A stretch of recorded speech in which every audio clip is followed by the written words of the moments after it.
திருப்பரங்குன்றத்தில் பக்தர்கள் அரோகரா கோஷம் விண்ணை பிளக்க சூரனை வதம் செய்ய கோவர்தனாம்பிகையிடம் வேல் வாங்கினார் முருகப்பெருமான். திருப்பரங்குன்றத்தில் கந்தசஷ்டி விழாவின் 5ஆம் நாள் நிகழ்ச்சியாக நேற்றைய தினம் சூரனை வதம் செய்ய வேல் வாங்கும் நிகழ்ச்சி வெகு விமரிசையாக நடைபெற்றது. விழாவின் முக்கிய நிகழ்ச்சியான சூரசம்ஹார லீலை இன்றைய தினம் கோவில் சன்னதி வீதியில் நடைபெறவுள்ளது.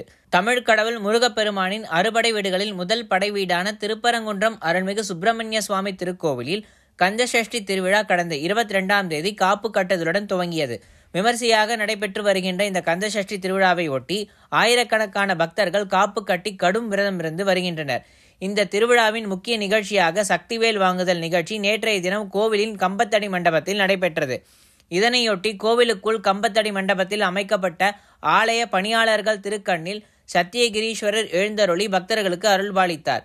இதே வேளையில் முருகப்பெருமானும் எழுந்தருளினார். இந்த வேளையில் முருகப்பெருமானின் பிரதிநிதியாக காப்பு கட்டி விரதமிருக்கும் சங்கர் பட்டருக்கு பரிவட்டம் கட்டப்பட்டது. இதனைத் தொடர்ந்து முருகப்பெருமான் சத்தியகிரீஸ்வரர் முன்னிலையில் கோவர்தனாம்பிகையிடமிருந்து சூரபத்மனை வதம் செய்ய ரத்தினங்களால் இழைக்கப்பட்ட சக்திவேலினை பெறும் நிகழ்ச்சி நடைபெற்றது. இதனையடுத்து தூபதீப ஆராதனைகள் நடைபெற்றது. கந்தசஷ்டி விழாவின் சூரபத்மனை வதம் செய்ய கோவர்தனாம்பிகையிடமிருந்து வெற்றிவேல் முருகனுக்கு வழங்கப்பட்டதைத் தொடர்ந்து பக்தர்கள் வெற்றிவேல் முருகனுக்கு அரோகரா, வீரவேல் முருகனுக்கு அரோகரா என பரவசத்துடன் கோஷங்களை எழுப்பினர்.